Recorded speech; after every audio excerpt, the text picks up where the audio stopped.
I'm lonely, I'm lost, I'm cold and I'm broken. We've been silent for too long.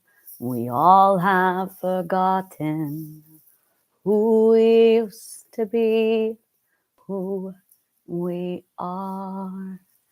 We are all sleeping. Inside we are laughing. Outside we are smiling. Inside we are dying. These aren't just words.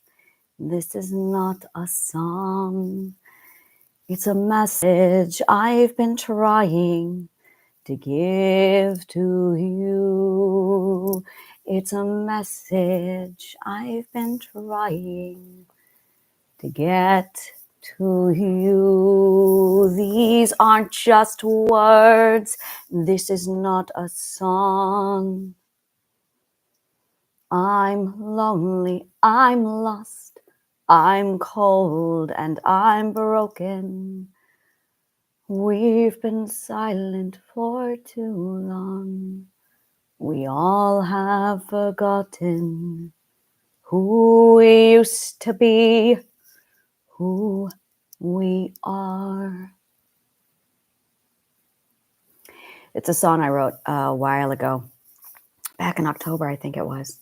I'm composing again. Hi, this is Anna Imagination with a Healing Garden, and welcome to Philosophical Coffee. If you are new to my channel, this is a morning show that I do. I am a philosopher, psychologist, sociologist of 30 years, and my morning show is centered around healing instead of news and current events. I focus on healing resources, education, information, and the new psychology, perspective, health, perspective psychology. Perspective psychology is philosophical based. It was so funny. I was watching, I get news articles from the New Yorker. Oh my God, I love the New Yorker. And yesterday's was, should philosophers be therapists? And I lost it. I'm like, oh my God. I am first and foremost a philosopher. In fact, I don't touch traditional psychology. All of my psychology is Carl Jung. Carl Jung is actually the one who got me into this. And then from there, I dove into Socrates and Plato, Aristotle, and Pythagoras. Oh, I love Pythagoras. And I defined the self and went on the structure that was set out by ancient Alexandria, which led me into metaphysics, geometry, and the defined self, perspective psychology, perspective health, the study of perspective, learning, education. It was beautiful. But psychology is one of those fields where there's a lot of bullshit around it. There's a lot of lies, and it's lies. It's not lies. It isn't. I got to get this straight once and for all. It's ignorance. Because people don't study philosophy, they don't know. Philosophy died out centuries ago, and only occasional hobbyists, philosophers who actually go into the field, actually look into philosophy. But most people don't finish philosophy because it is such a vast subject, and no one does it the way I did it. I have the added advantage that no one else has. I have a very unique brain. I am recovered from multiple personality disorder. And I integrated April of 2023. The very first thing I did was document everything. I've been documenting my journey in my head for a long time. And the reason why multiple personality disorder is such a vital part to what it is I do is because most people who have multiple personality disorder lack the psychology and the philosophy knowledge to break down what's going on. And most of the people with multiple personalities are too insane to make sense of what's going on in their head. It is the third stage of trauma. That is multiple personality disorder. The fourth stage of trauma is when you become comatose and you live inside your head. And I touched into the fourth stage once. The first stage of trauma is amnesia. It's when you remember nothing. The second stage of trauma is when you develop mental illnesses that I like to call behavioral defenses, because you're not sick. You survived some really freaking horrific trauma. You're not sick. I hate the word mental illness because it really implies that you caught a disease, and that's bullshit. No, you didn't. You were subjected to some really horrific shit in your subconscious mind, which loves you, literally in a testament of pure self-love to keep you safe, created alternative perspectives so that you would behave in a required fashion in your trauma. Huge difference. Huge difference. There's nothing wrong with you. You're not broken. Believe me, I know. And because I had the philosophical knowledge and the psychology knowledge with multiple personality disorder, I was able to use my multiples, my alters, to map out the subconscious mind. And we escaped. We did. We teamed up and we mapped it all out. We learned the difference in the subconscious mind of how it looked for each one of us. We were able to see similarities, differences, and we were able to locate in the subconscious mind where mental illness comes from. But the belief system, it's logical fallacy. It was in this fashion that we discovered logical health and story health. And story health is a huge part of it. This is all, I'm going to say it's new, but it's really not new. This is stuff that Pythagoras knew, Aristotle knew. In the 4th century, the Roman Empire burned down Alexandria, like the whole city. And this information was lost to Alexandria. So when you study and you dig into Roman history, and then you get into philosophy, psychology, sociology, it all comes together, but nobody studies this particular conglomerate. So it's a very unique cocktail of knowledge that I have, which allowed me to create Triadic Healing and create the Healing Garden. It's really awesome. So in Philosophical Coffee, what I do with this morning show is I basically provide your subconscious mind with logical health, so you understand what's going on in your mind, so you have the general consensus of, oh, this is what's going on. And there is so much misinformation, compliments of Freud, that it's chaos. And there's a lot of distraction. There's a lot of red herring. There's a lot of practices that are going out now that's taking everyone off into this direction when the problem is way over here, or where the solution is way over here. And that's a huge part of it, is the distraction. There's a lot of distraction. There's a lot of noise and a lot of people trying to figure shit out. I just got confirmation yesterday that my war veteran, one of my case study subject number 2 is a war veteran.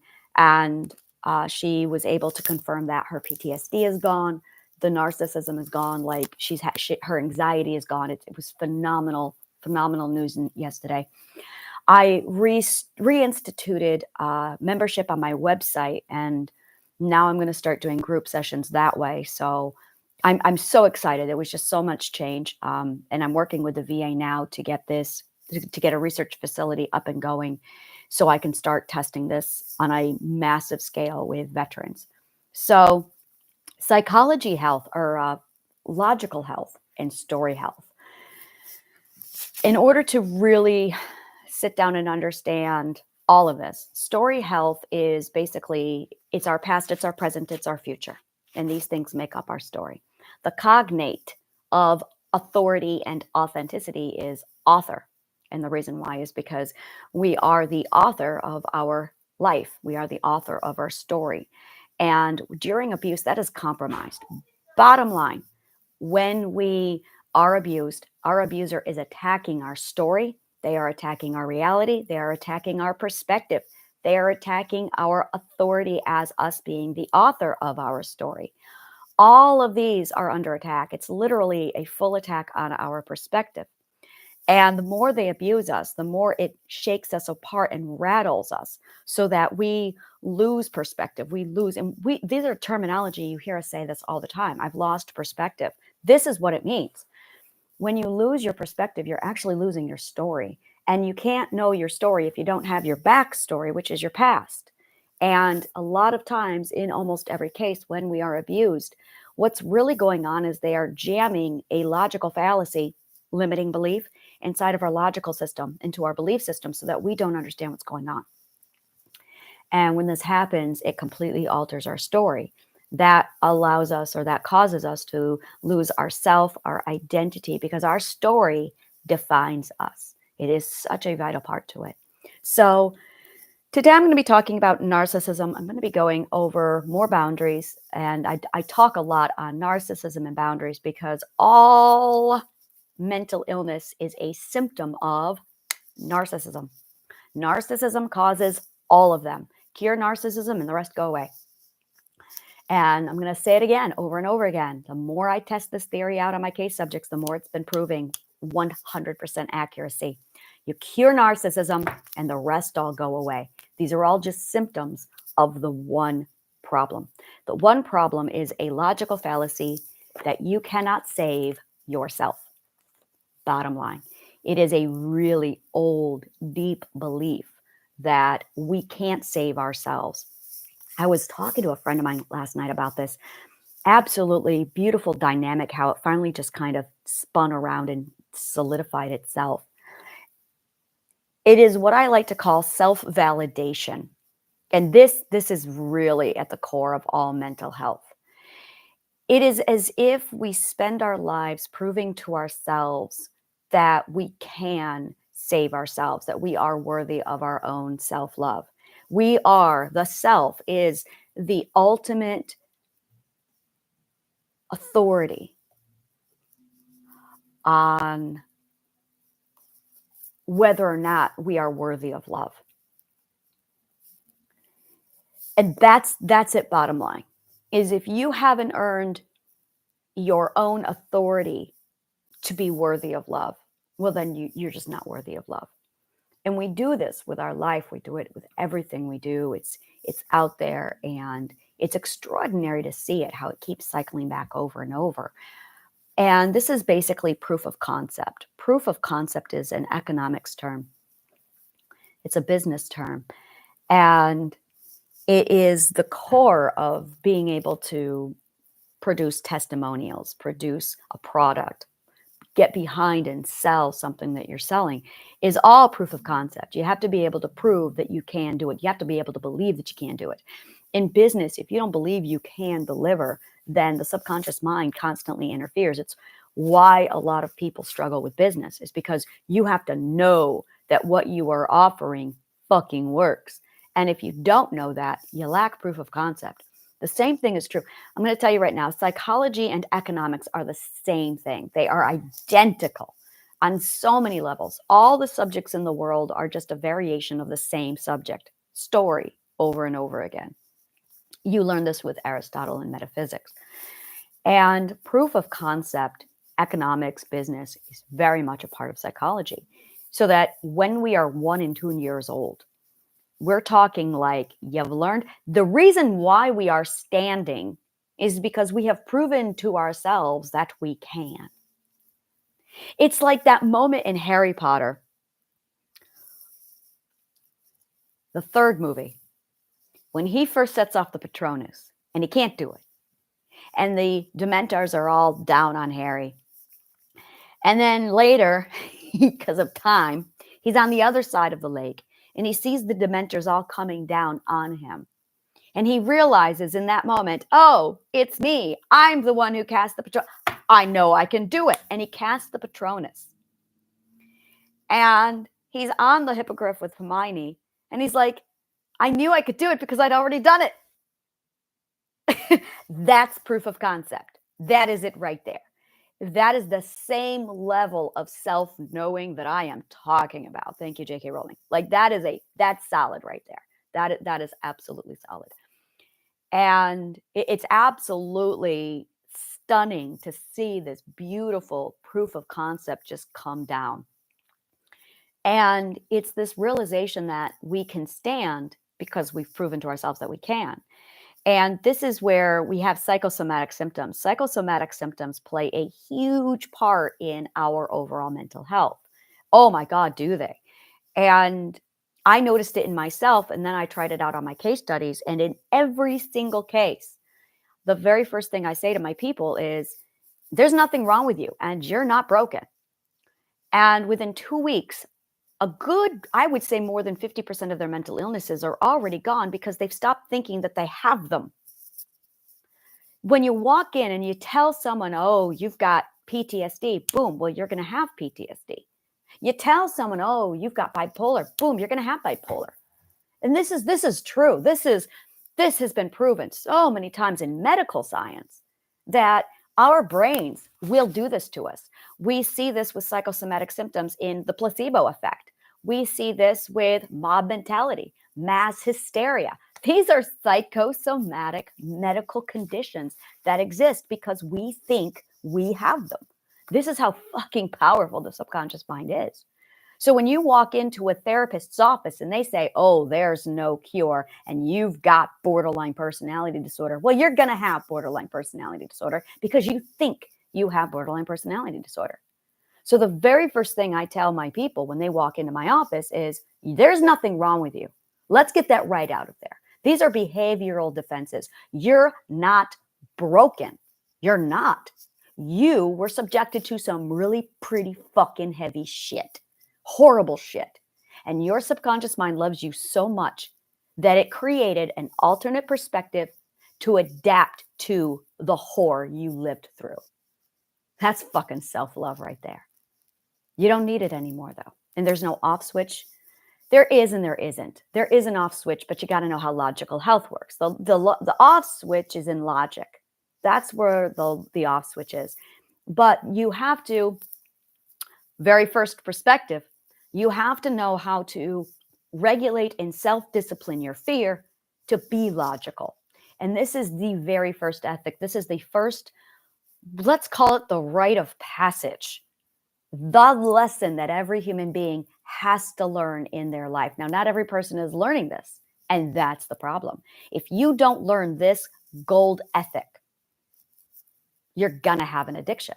You're gonna have mental issues. You're gonna be codependent. You are going to need saving. You see how all this keeps coming back to narcissism. It's because you lack the very first lesson of life. You need to self-regulate your fear so you can think logically. But if your mom is always swooping in and saving you, if your mom is constantly stepping in, you are never getting the opportunity to prove to yourself that you can soothe your fear and problem solve. And that's what this comes down to. Either you're overwhelmed with emotion or you problem solve. Problem solving requires logic. They are absolutely at conflict in your mind, everyone's mind, until and unless you learn this discipline. And this is the first discipline in life. I'm a mother of 3 children, and I remember sitting there watching my children, especially my oldest. She would sit there and just scream before she could walk. She would just sit on her little butt and scream because she was annoyed and frustrated that she couldn't walk. Instead of problem solving and trying and practicing to walk, she spent about 3 months doing nothing but screaming, frustrated that she couldn't. The discipline was calming herself down emotionally enough to start processing, okay, how do I walk? Once she got over that aspect, then she started cruising. Then she started pulling herself up. Then she started walking. But the very first obstacle that every infant has to learn is shut myself up, calm the anger, the frustration, the fear, and do. And if you have a mother who constantly picks you up, constantly walks for you, constantly carries you, that is why it delays our walking. That is why it delays our talking. When you have a child who constantly doesn't have to talk because somebody is doing it for them, this is enabling. This is the early signs of codependency. When a mother over-mothers. The word mother has now become synonymous with codependent. They're one and the same. And codependency is the first stage of narcissism. It's the, oh, they can't help themselves, I have to do it for them. So if you have a helicopter mother, if you have a mother who is constantly stepping in and taking care of you and over-mothering you, what that does is it denies you your opportunity of proof of concept because your mother's always doing it for you. But what that's really doing is causing you to never experience discomfort. And because you never experience discomfort, discomfort becomes two things. The first thing it becomes is an unknown. And we have a natural fear of the unknown. The second thing discomfort becomes is the undefined self. We don't know who we are when we do experience discomfort. So we avoid. This is where you get a lot of people avoiding discomfort. This is where they become codependent on their comfort zone. And they don't think they can discomfort because mommy always did it for me. So now you've got people who are literally addicted to their comfort zone, terrified of any kind of discomfort because they don't know who they are if they were to touch that discomfort. Now, let's assume for a minute that your mother was over neglectful, or you were abandoned, or you did not receive the proper care. What that ended up happening was not only did you experience discomfort, you experienced so much of a surplus of discomfort that you now have trauma associated with discomfort, and now you have trauma association. So now you're going to go the extreme avoidant of, I don't want anything to do with discomfort, because you associate discomfort with pain. And discomfort and pain are not the same thing. Pain is actually a magnified version of discomfort. And I'm going to really, this is so vital. Pain is a magnification of discomfort. That's where pain comes from. It is an unregulated discomfort. Because if you're not knowing how to discomfort, this is your comfort zone, discomfort, pain. If you don't know how to manage this, this is self-regulation. If you don't know how to manage this, you are not going to be able to function very well, if at all, in society. This is the first lesson of life. When we say you need to self-regulate, you need to do self-care, this is actually what you need to do. You need to stabilize yourself in the comfort zone. And you need to learn how to manage your fear, learn how to soothe it. And to do that, you go through self-empathy, self-validation, and it's literally courage versus fear. And then it's very carefully monitored exposure therapy. You want to give yourself small doses of exposure therapy into discomfort. Make yourself a little uncomfortable. Doesn't have to be a lot. Push yourself, challenge yourself. Once you dip your toes into the discomfort zone, show yourself that it's okay to be uncomfortable. If you are somebody who was horribly neglected and or abandoned, so you're avoiding pain and discomfort because you have trauma, this is going to be a little different for you. You have to soothe your fear and show yourself that there is a difference between discomfort and pain, that discomfort is not synonymous with pain. Discomfort is equivalent to getting a massage. This is actually how I figured all of this out, is I was getting a massage and the first part of the massage was comfortable. And then it was uncomfortable. That was the part where they start to work out the knots. And then there were moments where it was downright painful.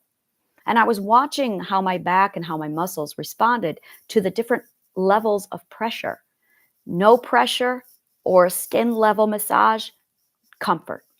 A little pressure, discomfort. Excessive pressure, pain.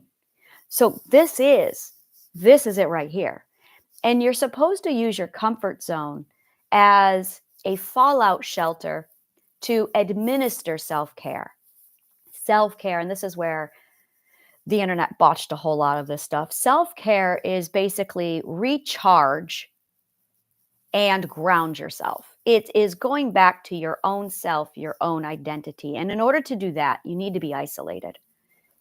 So when you go back to your comfort zone, isolate yourself, recharge your energy. If you are not feeling replenished with fuel and energy, you're not doing self-care right. If you are not feeling grounded, you're not doing self-care. Now, this is what I love doing this. I love this so much. A lot of people want to know precisely what we're supposed to be getting from self-care. And this is really this is the juice right here. The self-care, the grounding, the recharging is, if you enjoy it, then you're going to be energized from it. If you don't enjoy it, it's going to drain you. And that's really joy. Joy is the key ingredient. If you enjoy it, you're going to feel pumped, you're going to feel charged, you're going to feel refreshed. If you don't enjoy it, it's going to drain your energy and it's going to leave you completely exhausted. Case in point, a day job. It's extraordinary. Every time I talk to people about this, I love this concept. You go to your day job, you hate it. It's exhausting. It drains you. It's draining you because there's no joy. You sit in a 2-hour, I'm in New York City, it's 2 hours. You sit in traffic for 2 hours on your way home. It's fucking miserable. And you get home and you're exhausted. You're exhausted because there's no joy. Then I'll sit down and I'll talk to somebody and we'll do something really awesome. We'll have a conversation. I remember with my case study number 2, we had like a 12-hour conversation one day, literally 12 hours. We talked about ideas. We talked about everything. We went over the whole, it was so much fun. And she said, I cannot believe how charged and energetic I am. It was 12 hours and this didn't drain me because you enjoy it. Joy is the key emotion. If you are not accessing joy, you're not grounding, you're not comforting yourself. Now, what gives you joy? This is where a lot of people really struggle because especially trauma people. I get it. I absolutely get it. If you suffer from trauma, you might struggle going, I don't know what gives me joy. What you love, that gives you joy. What you love, what you value. Your love and your value is what gives you joy. What are your hobbies? This is why we have hobbies. I am of the firm believer that your hobbies are actually what you should be doing as your day job. Monetizing them is a whole nother creature. But really, this is why so many people have hobbies, is because there's doing what they think they have to do to get money because they don't know how to monetize. And then there's what they actually do want to do, which is their hobbies. This is my world. Psychology, philosophy is my world. This was my hobby, my passion, my life, my everything. And it took me 40 years to realize I need to monetize this thing because this is my joy. Oh my God, is it? So what are your hobbies? Identifying your hobbies and understanding that your hobbies are your joy. They are your hobbies for a reason. It's not leisure time. Your hobbies are the thing that ground you. And whatever it is, whatever you need to soothe yourself, to comfort yourself, soothing yourself is, and this really depends on your personality. This is all about what you love. What brings a simple smile to your face? Bottom line, what brings a simple smile to your face? If it makes you smile just by thinking about it, well, there's your happy place. There's your joy. That is going to be stuff that absolutely fuels you, that charges you up, and that energizes you. So when you go back to your comfort zone, it really needs to be filled with things that you love, things that give you joy. For me, that would be dancing. It would be knitting. It would be more psychology. It would be knitting, music composition. It would be writing. Art. Oh my God. Art is such a huge part of the joy factor. Art and joy are like, they got a thing happening here, art and joy. And the reason why is because you are creating imagination with that. That's like a whole nother philosophical thing I get into. So it's really tapping into your creativity. Really, that is your joy. It is your imagination. And when you start to realize that, when you seek comfort, it's seeking out the joy. Absolutely filling your life with that. Once you stabilize your comfort zone, then when you're feeling recharged, rested, energized, grounded, you know who you are. That is when it's time to say, all right, I'm going to push myself now. I'm going to dip my toes into the discomfort zone. So I want to talk a little bit on exposure therapy because exposure therapy done wrong can and will cause PTSD. And it's being able to know how to regulate this. So this is really vital to mental health. Sorry, my cat just decided I needed to get poked with its claw. So exposure therapy is basically when you deliberately put yourself with whatever it is that makes you uncomfortable. Now, discomfort is not fear. So I'm going to use arachnophobia as an example because I used to be arachnophobic, and this is a great example. I'm already feeling them. Psychosomatic symptom. I can feel them when I talk about them. I'm not afraid of them anymore, but I can still feel them. So spiders. I started with daddy long legs because daddy long legs are not spiders. They are insects. There were 6 legs on those little beasties, not 8. A completely different bug. And when I was ready to start exposing myself, I started with daddy long legs because I knew that these little creatures were different. And then it was allowing myself just to start by looking at the pictures. And I do mean glancing. Now, my arachnophobia was so bad at one point that I draw a circle with just lines coming out of it, and I saw spider. So it started off with very gently, just exposing myself and then changing the definition in my head. Very, very minor exposure. And then gradually building up. It was make sure you are comfortable with level 1 before you go to level 2.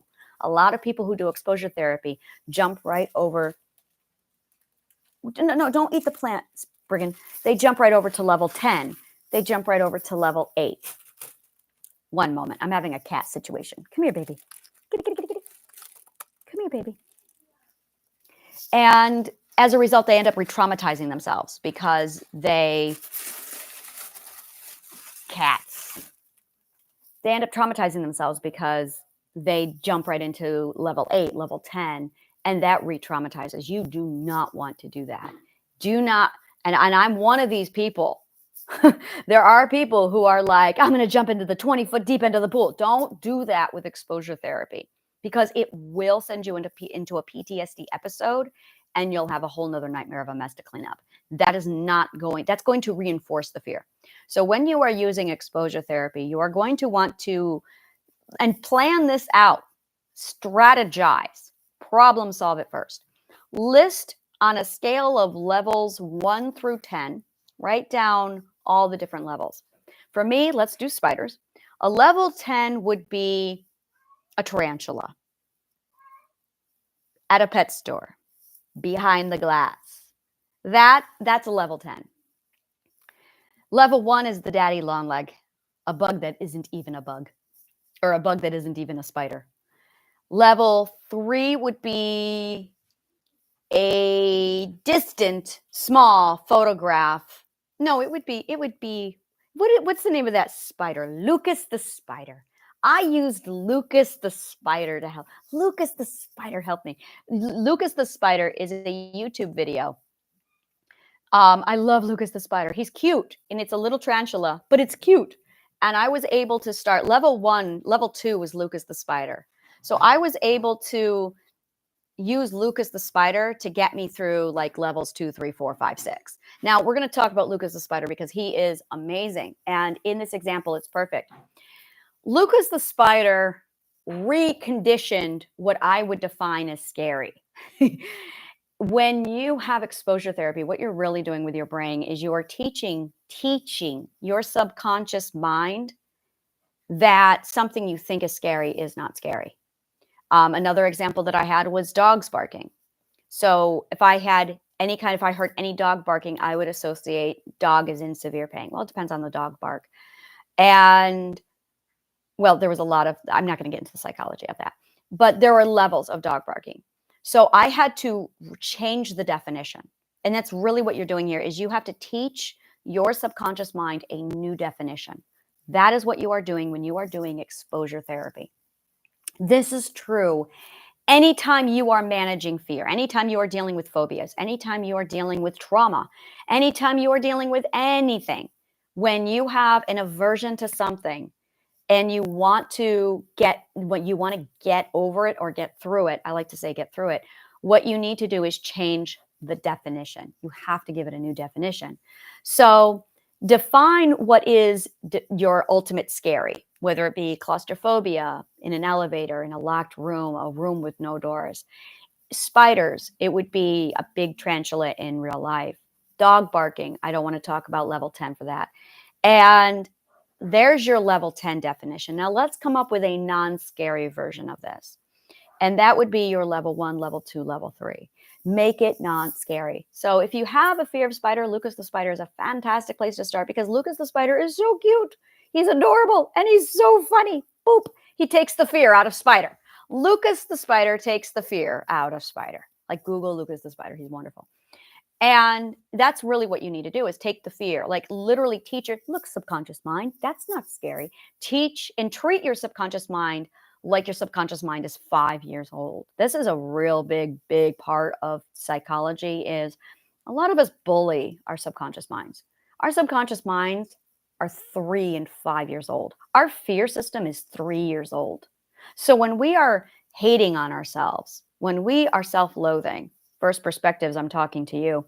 When we are self-loathing, we are actually bullying a 3-year-old subconscious mind. And that is going to make the fear system overactive. It's going to create more tension, more anxiety. So by bullying and self-hating, what we're really doing is hating on and bullying a 3-year-old subconscious mind that's now going to get more anxious.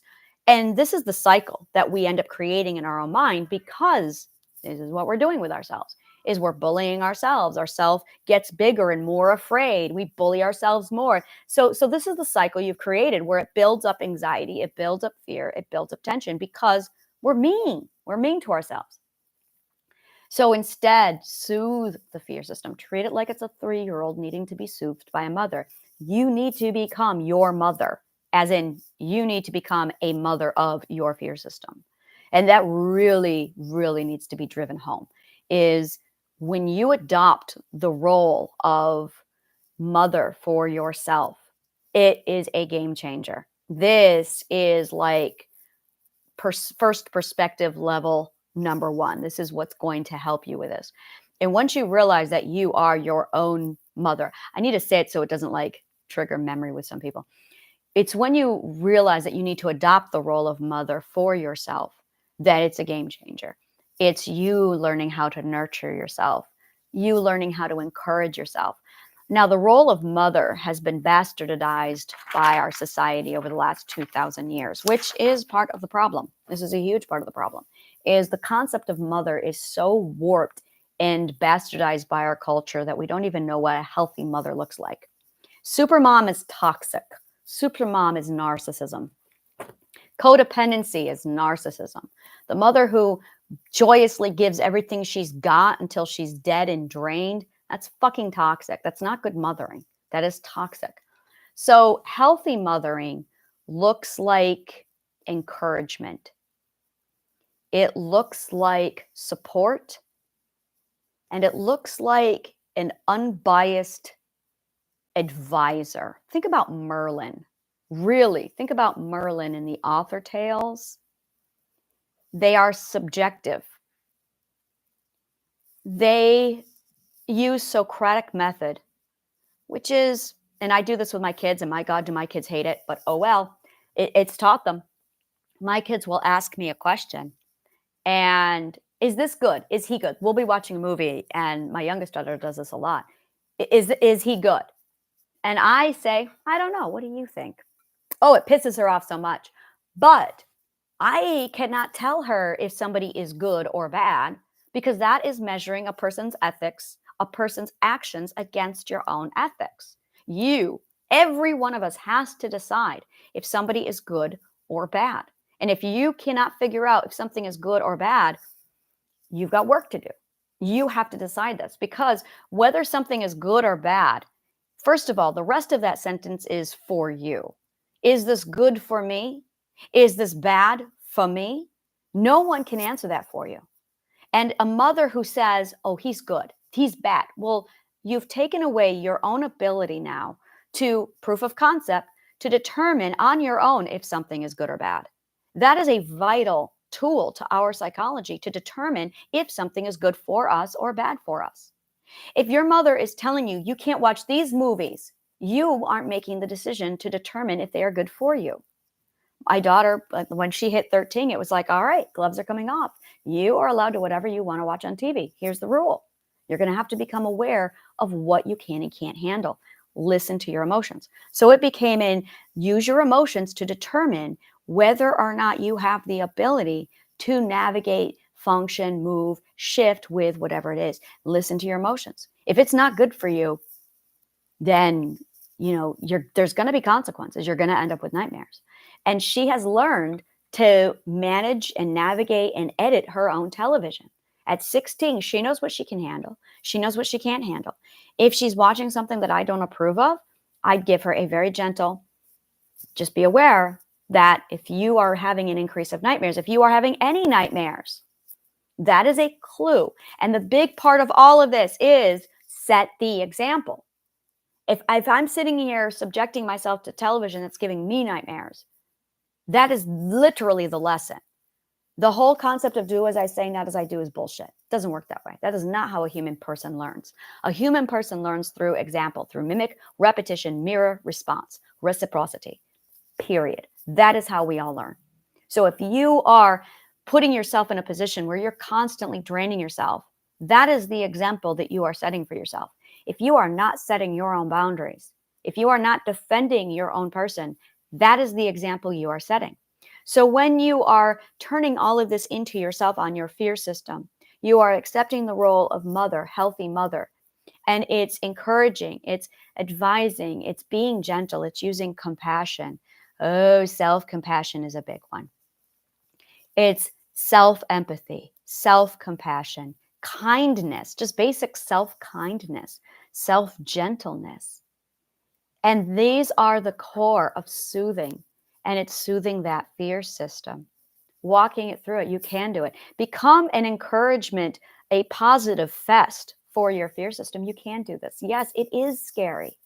Validate it. Confirm, yeah, it is scary. And you can do this. We can get through this. That is such a huge, huge part of it. We can get through this. And all of these are healthy mothering tactics that get your fear system to the next level. So that when you're finally there and you're ready to start dipping into the discomfort zone, you can start exposing yourself to that discomfort zone and then reward yourself. Go, okay, there you go. You've exposed yourself to Lucas the spider. How are you doing? You did a great job. Let's go. And this is training. This is where you sit back and, reward yourself. Take a bubble bath. Say, all right, now let's indulge you in comfort. And this is the process of something called desensitization or resensitization. It's when you become sensitive again to trauma, or not trauma. It's when you become sensitive again to gentle things so that you start to feel subtle and gentle. And the way I explained it to people is you have like this spectrum of 1 to 10. And when you're traumatized, when you're desensitized, you only can feel things when they're at level 8, 9, and 10. The problem is you're not getting the message. You need to be at 1, 2, and 3 in order to feel the message properly to take action. This is proactive, feeling it at 1, 2, 3. But if you're not feeling it until it's 8, 9, 10, now you're a fireman constantly putting out fires. Because if it gets to a 4, it's already too late. But you're not feeling it until it's 8, 9, 10. This is desensitization. I need to do a whole thing on desensitization. So that is that.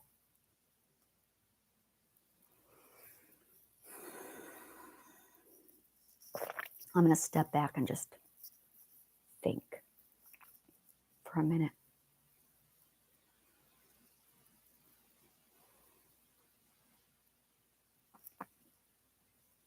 I was doing something yesterday called cycling. I want to talk about cycling because this is new. This is something I noticed, and I was talking to my psychologist friend about it yesterday, and she was like, yeah, that is interesting. So this is the new thing.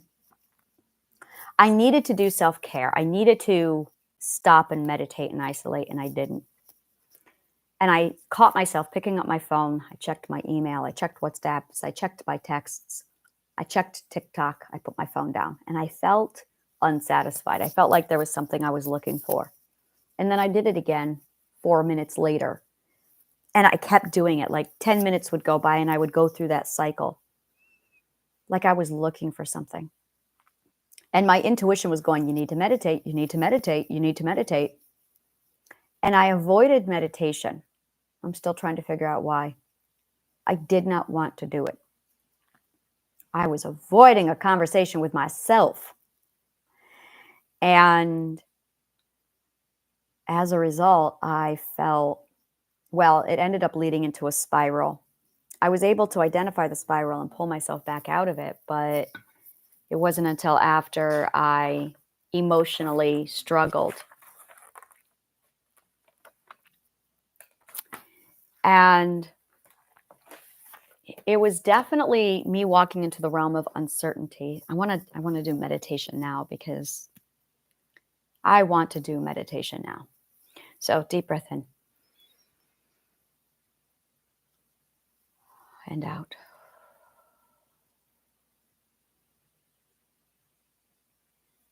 And in.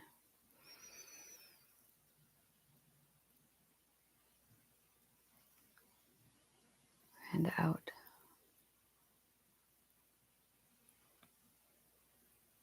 You know who you are. You are enough. You can save yourself. Deep breath in.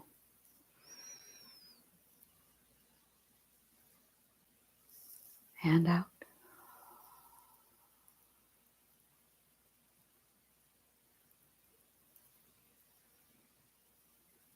You are worthy of love. Deep breath in.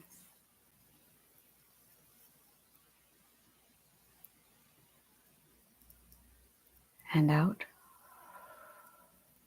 You release all that is not aligned to you. You are safe. Deep breath in.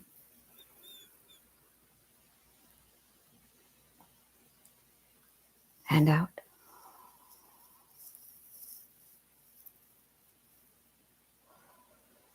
Just sit with it for a minute.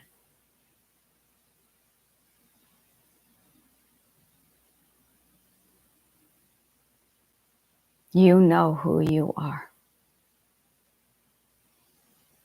You have the authority to change. You have your authority to choose. You can choose.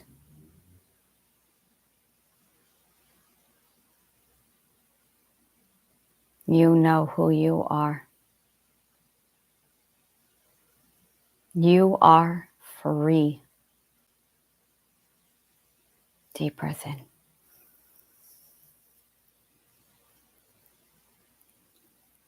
And out.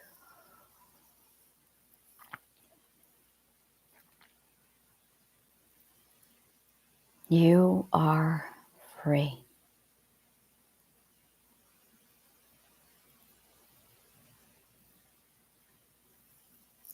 I'm going to do some box breathing. Breathe in. 2, 3, 4. Hold. 2, 3, 4. Out. 2, 3, 4.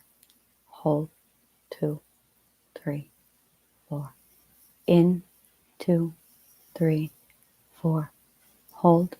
2, 3, 4. Out. 2, 3, 4. Hold. 2, 3, 4. In. 2, 3, 4. Hold. 2, 3, 4. Out. 2, 3, 4. Hold. 2, 3, 4. In. 2, 3, 4. Hold. 2, 3, 4. Out. 2, 3, 4. In. 2, 3, 4. Hold. 2, 3, 4. In. 2, 3, 4. Hold. 2, 3, 4. Out.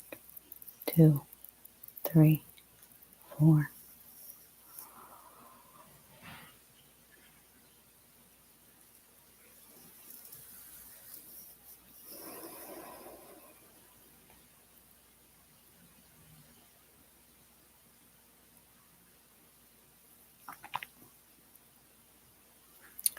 Our subconscious mind runs through constant words and phrases all day long, every day. Constantly. Being mindful and becoming aware of the words inside the subconscious mind, paying attention to the tapes that play. There are layers. Every time we do something, I'm going to use this as an example because this is a fantastic example. I'll sit here and I will do the meditation, and my subconscious mind will go through tapes. When I first started to do meditations, it would say to me, people aren't watching this. People don't want this. People don't like this. Stop doing it. People don't like it. And it affected me without me even realizing that this is what my subconscious mind was doing. It was like an automated, we call them tapes in our head, but tapes are louder. Guilt is louder. This is something different. This is quiet. This is, I would say a tape is like level 3 guilt. This is something that is just processing. And it was me finally becoming mindful and then consciously going, why is it running through that negativity while I'm meditating? So I changed it. Like, no, we're going to change that tape. So it's people love this. People love this. People will love this. People want it. People enjoy this. People need this. People are here for this. And it was switching those tapes over. And it changes the way I interact with people. It changes the way you interact with people. When you pay attention to those tapes in your head, those very, very subtle processing, it's not even tapes. It's more like it's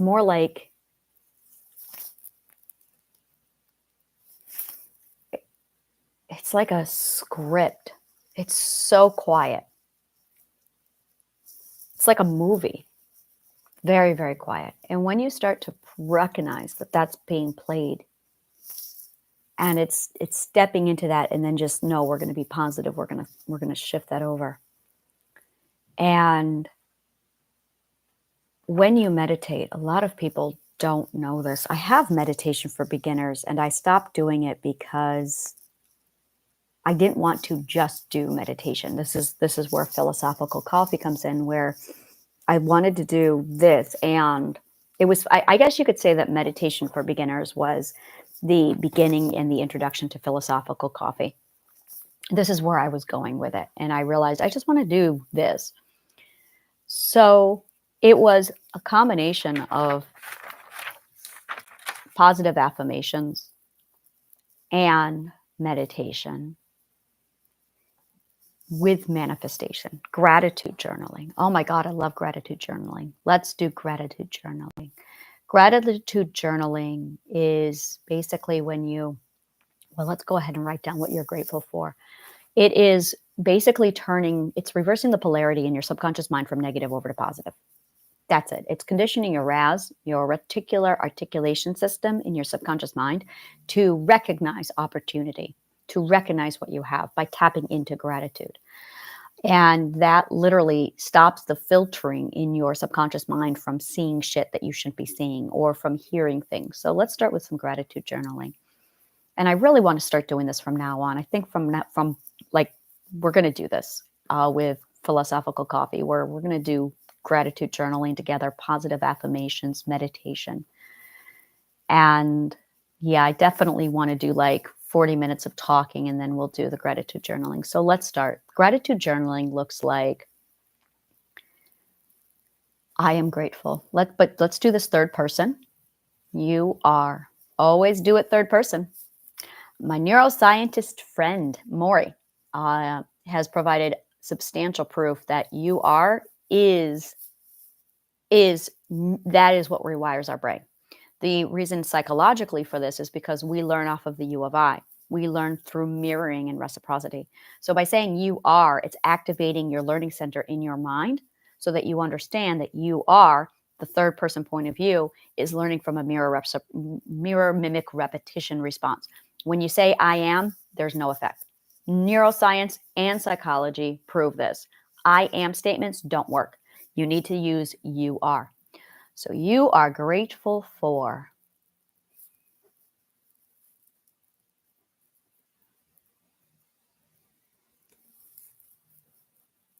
We're going to do this for about 15 minutes. So it's 10:25 now. We're going to go until 10:40. Just gratitude journaling. You are grateful for my garden.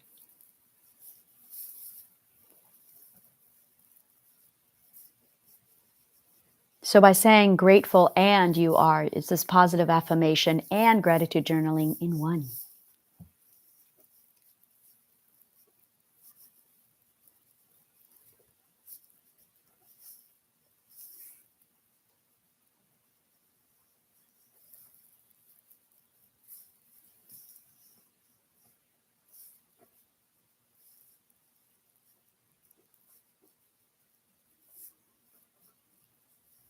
You are grateful for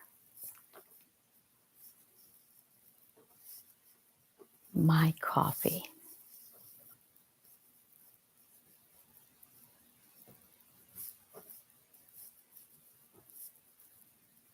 You're also counting your resources. That's another huge part of gratitude journaling is you are literally taking an inventory of your resources. Huge, huge. That's your second perspective right there.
You know, sometimes I do things and it feels so good. It feels so right. And I'm going, yes, this is what I am supposed to be doing. And right now I have that feeling. It's like, this is right. This is good.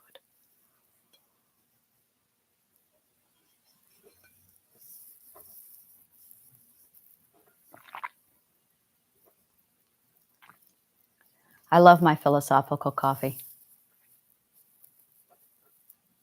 Mute me if you don't want me to talk to you right now while you do this. But at 10:40, 10:40, I will be done with this and we'll go back to the lecture. But if you want me to talk while you do this, leave it here. If you don't want to hear me talk while you're here, mute me. I'm going to talk. And it's a reflection of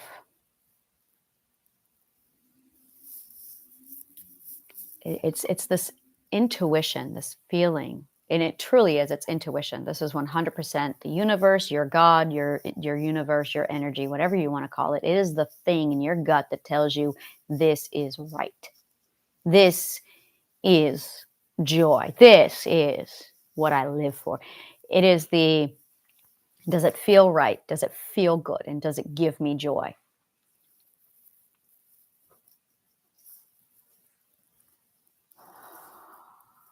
feel like there should be a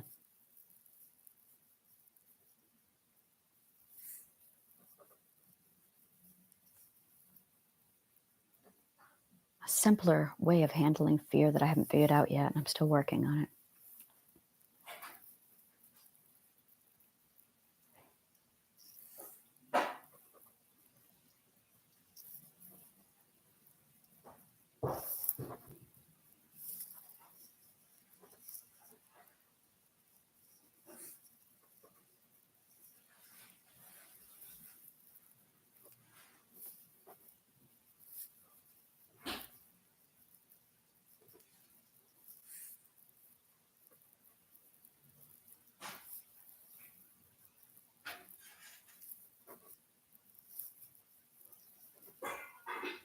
I think the idea is to be so focused on love, joy, and gratitude that you just don't have time for fear. Sometimes, a lot of times, I feel like that is the case.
I'm going to go ahead and do some positive affirmations while you finish up with these.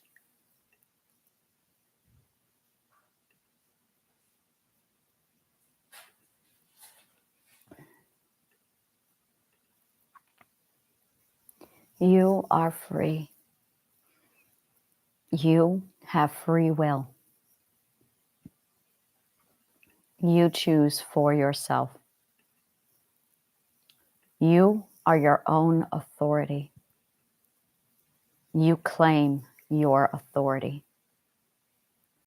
You claim your power to change. You belong. You have you. You protect you. You take care of your own needs. You self-regulate and self-soothe yourself. You are resourceful. You have all that you need, and your resources are abundant.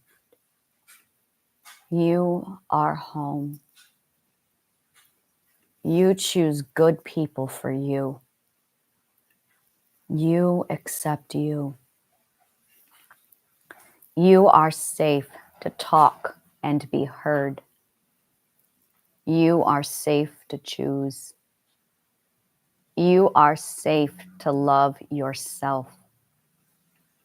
You care and value yourself and others without gain or profit.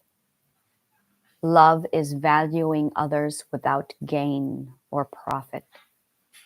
You are love. You love you. You trust you. You are safe to come out of hiding now. You are safe to remember who you are.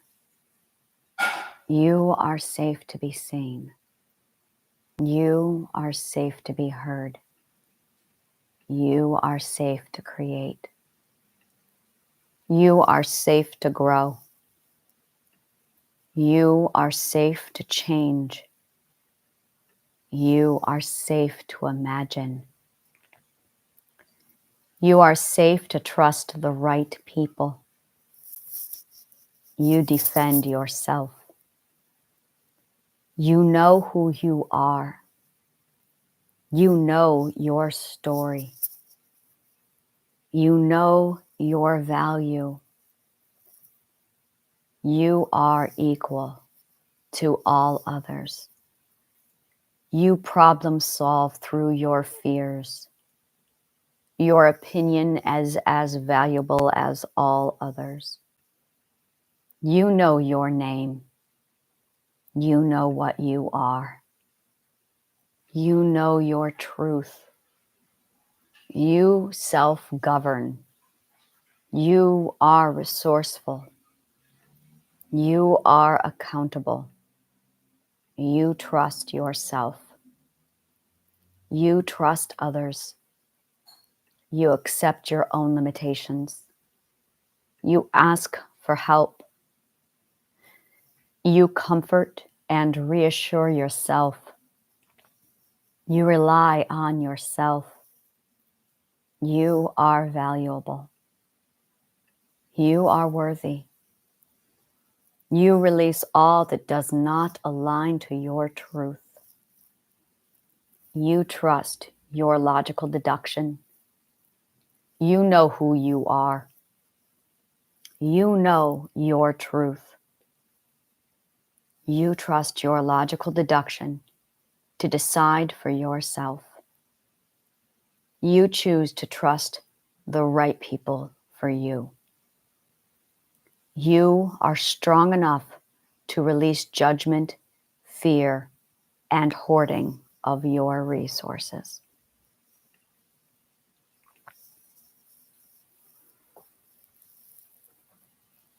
Two more minutes.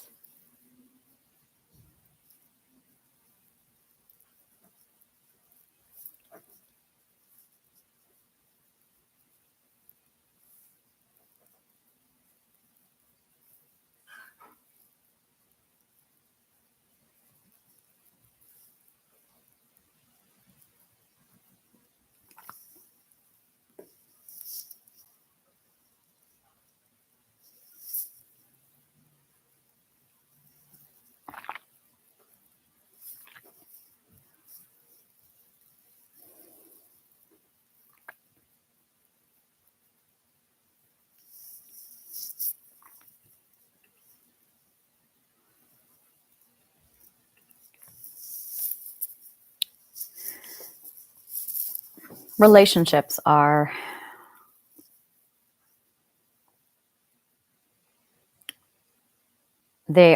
one of those things where many of us walk into a relationship long before we are in a mental space to actually do the relationship.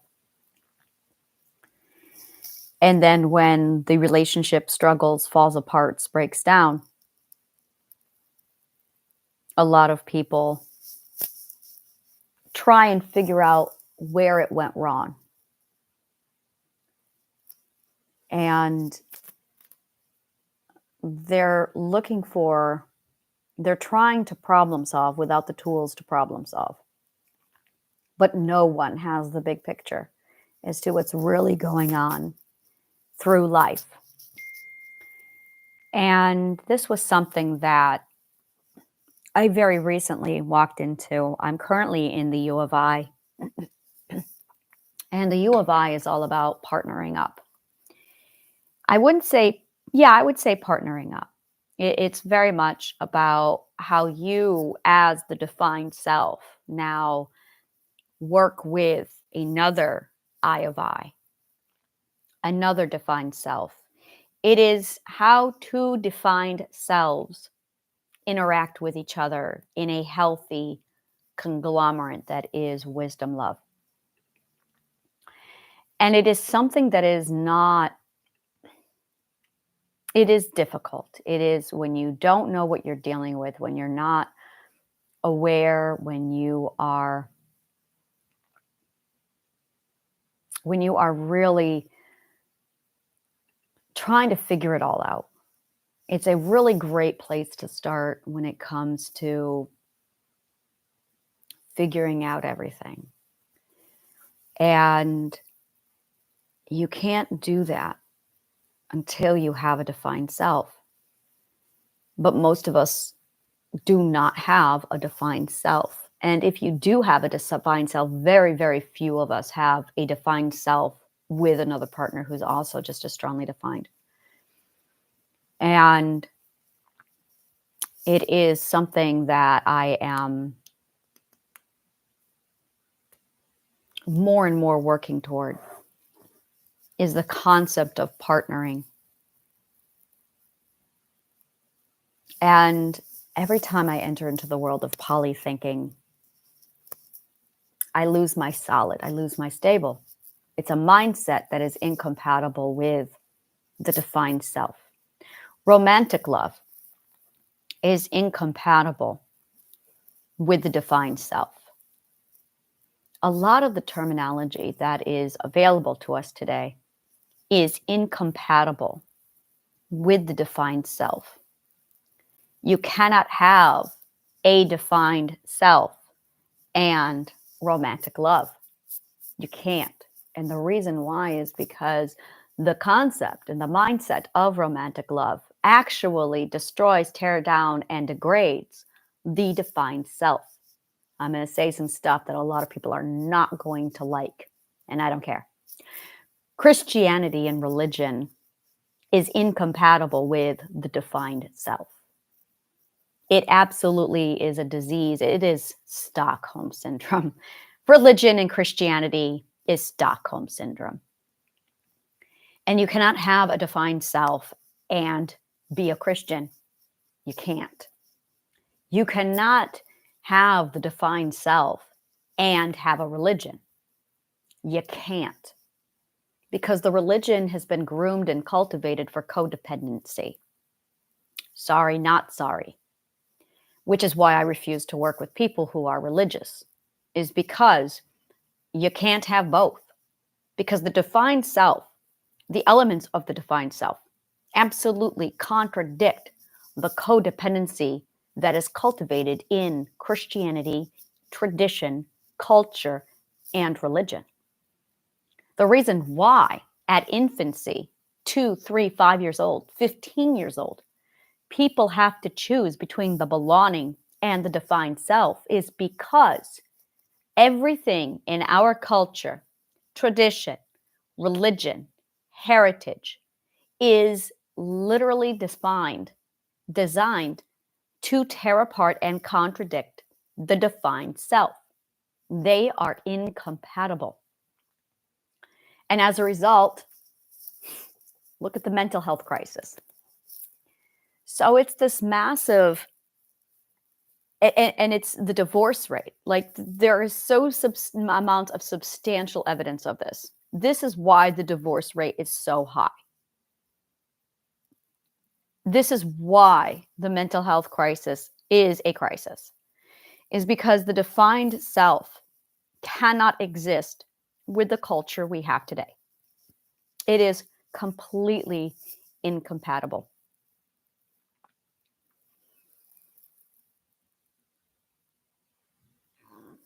And this is something that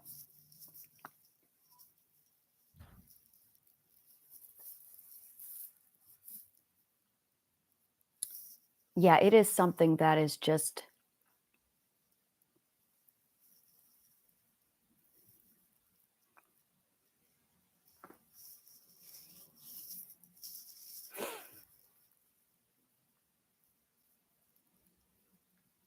what I see is a bunch of people who are absolutely so lost to who they are. And it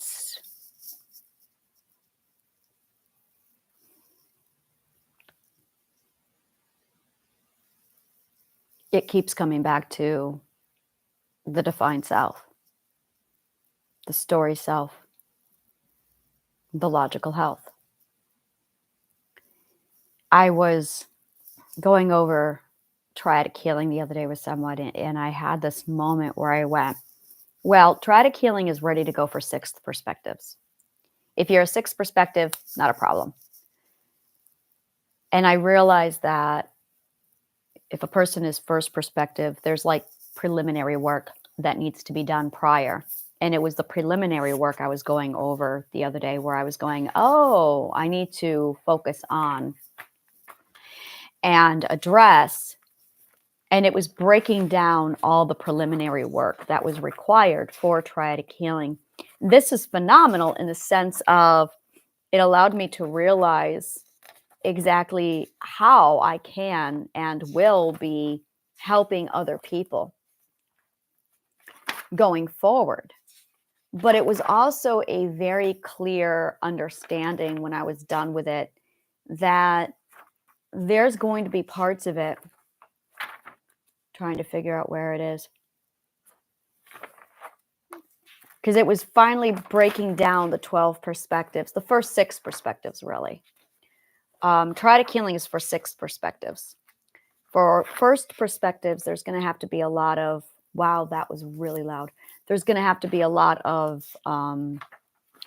preliminary work. So I was breaking down the preliminary work, and the work consisted of, cannot find it. Oh, I know why. It's because I put it over here.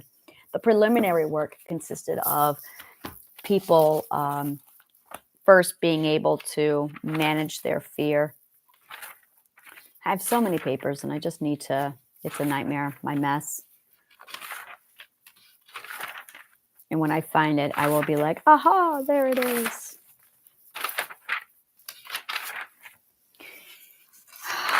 Because this is something I am working on now, that is something that's highly important. I need to put that over there. Because this is where I started to realize exactly how I was going to start breaking all of this down. Basically, the first perspective needs to focus on the saving the self. It's learning how to overcome emotional dysregulation with logic. And then the second perspective is learning how to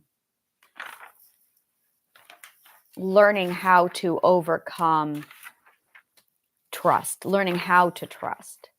These are things that are so vital to our development, and we're not learning them because our society literally is designed, well, I'm back to this is what I mean by it is not compatible. So we're not learning these things. We are in a society where these things are literally breaking it down, and it's getting frustrating for me. I'm like, where is this? Where is it?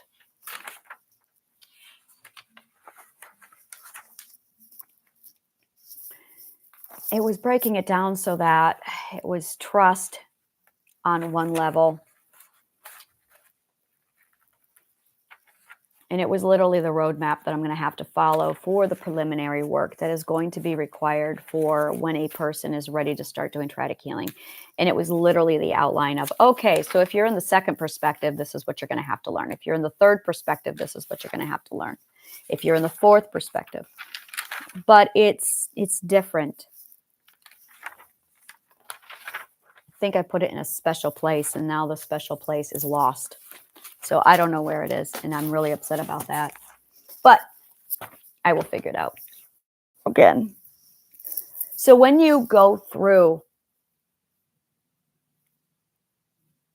the different stages, understanding where you are, which perspective, somebody asked me to do a quiz so that they could figure out which perspective they're in, and I'm still trying to figure out how to do that. I'm still sitting here going, sure, I can do that. Is it right here the whole time? Yes, it was literally the very first page right here. I already had my notes out for it right here.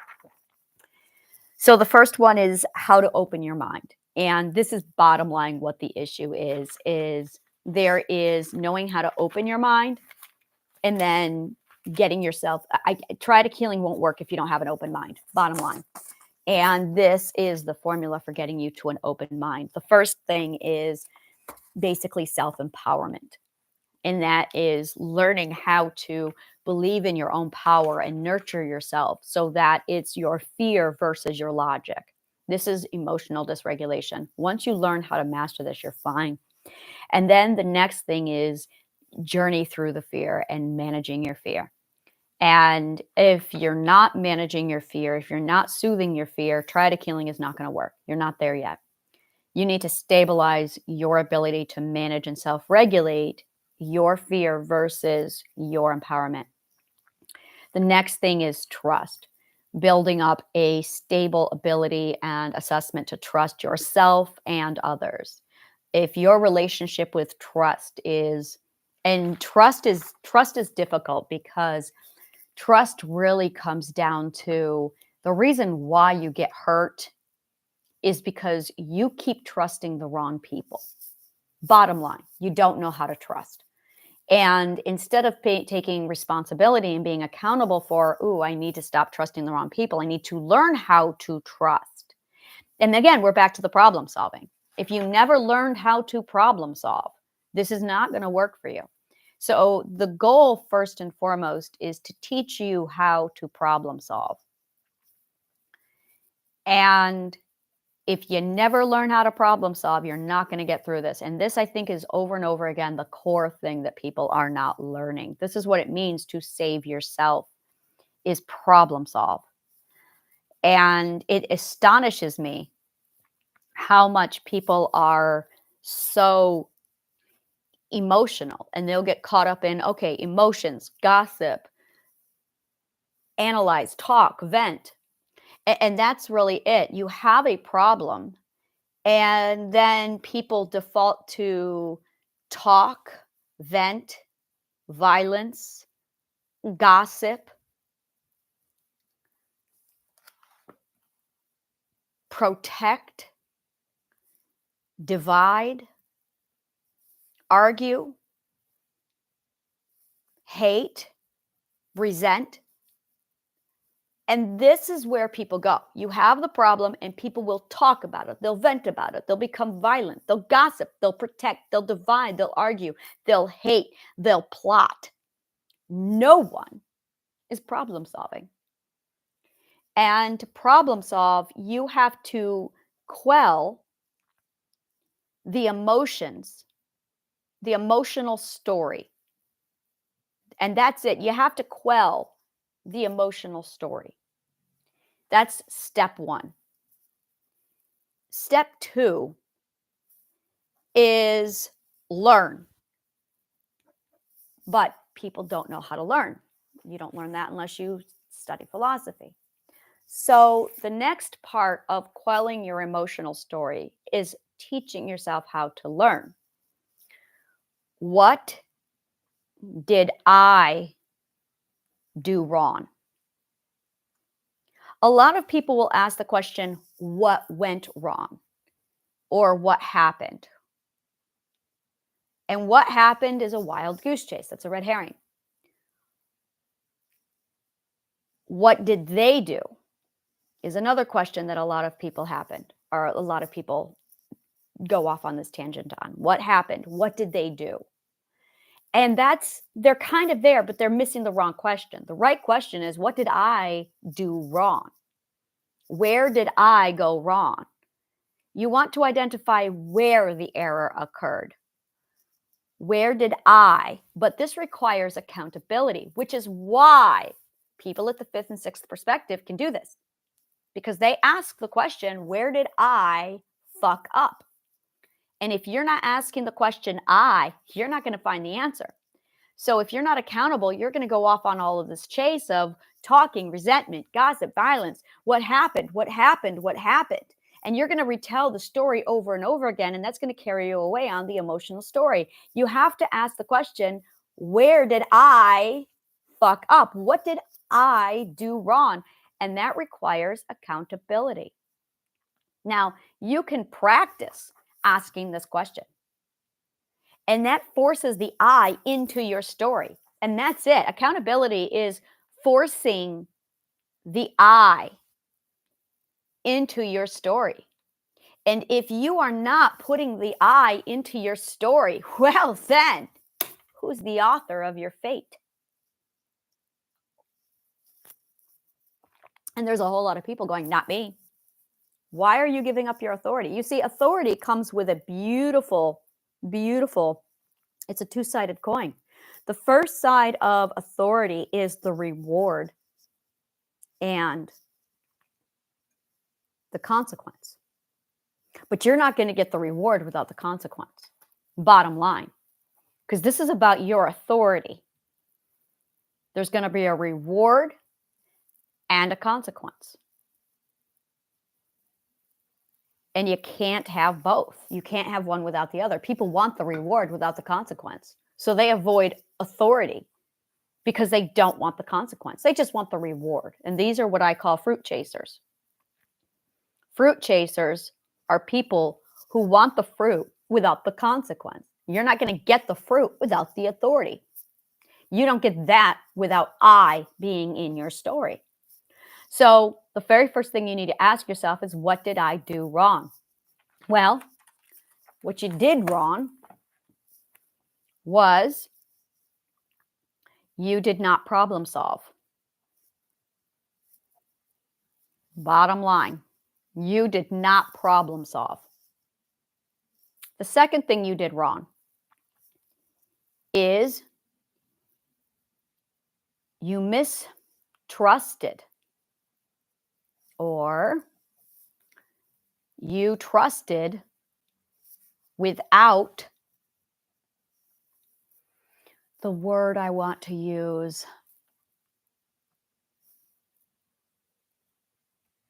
Discretion. There's a word that's out there that I've been hearing a lot lately. I don't use it. Other people use it. And I'm like, what is this word? And it's that word that I want right now. Discernment. That's the word. Discernment. I'm going to look it up just to confirm. La da da da da da da da. Discernment. Yep. That's it. You trusted without discernment. That's what you did. You did not problem solve. You did not trust with discernment. We're going to talk about this later. And the third thing you did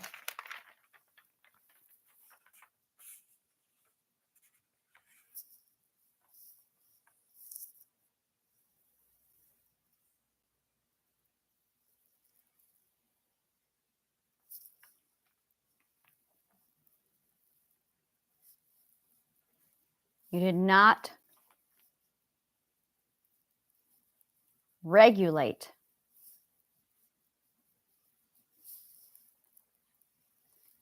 your emotions. See, I don't want to call it emotions. Adventure. We'll call it an adventure. You did not regulate your adventure properly. You have to know how to regulate your adventure properly. You did not problem solve, and you trusted without discernment. There you go. That is what you did wrong. Every time. Every time. There. You can stop talking about it now. That's it right there. Those are the first three lessons that you need to learn, that every person needs to learn before they can heal, before they can do anything. You did not problem solve. You did not regulate your adventure properly, and you trusted without discernment. These are the first three ethics. You do these three things, you're going to be fine. Oh my God, are you going to be fine? But in order to pull this off, you need to put the I into your story. This is such a huge thing. This is a big, big deal. This is probably the preliminary. No, this is how to communicate to a first, second, third perspective. Because you're not problem solving. Because you don't know how. Because you don't know how to learn.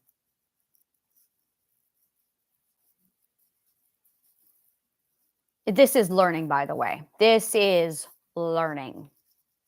This is it right here. Is you don't know how to problem solve. You're trusting without discernment. And you did not regulate your adventure properly. And you're not putting the I into your story. You're not going to get anywhere if you don't put the I in your story. You are going to stay right where you are if you do not put the I into your story. So that's bottom line. And putting the I into your story means that you're trying to get the reward without the consequence. You can't do that. So the first question I would ask is, are you a fruit chaser? A fruit chaser is somebody who wants the benefits without any of the work. I'm remembering the little red hen. Will you help me plant my corn? Will you help me harvest my corn? Will you help me cook my corn? And the pig and the duck said, nope, nope, nope. And so the hen planted her corn, grew her corn, harvested her corn, and then cooked her corn all on her own. And then she went to the pig and the duck and she said, will you help me eat my corn? And they said, yes. Nah. No. And she went and she ate her corn all on her own. Because you're not going to get the fruit without the consequence.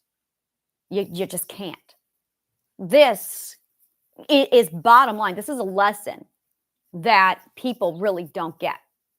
Is if you are a fruit chaser, by the way, fruit is money, sex, control, respect,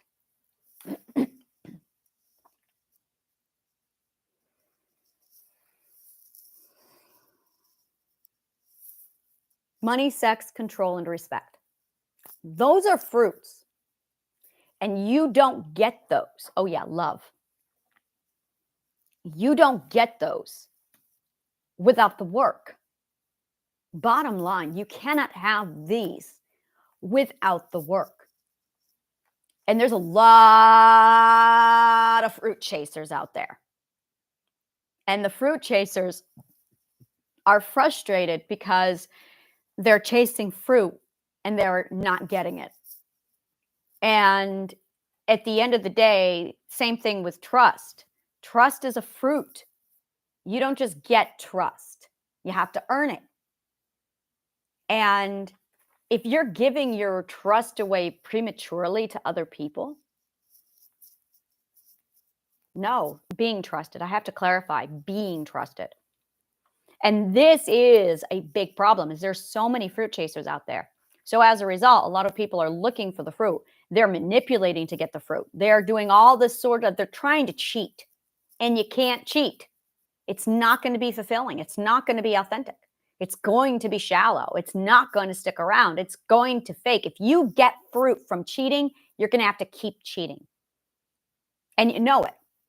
So, and this is the core of being miserable. You want to know what happiness is? Really? Happiness is learning and mastering and doing the work to get the fruit. It's earning the fruit. That's happiness. There. Been looking for this answer for like 30 years.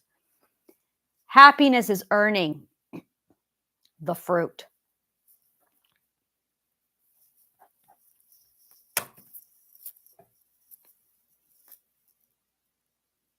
Really don't have to say much of anything else, do I?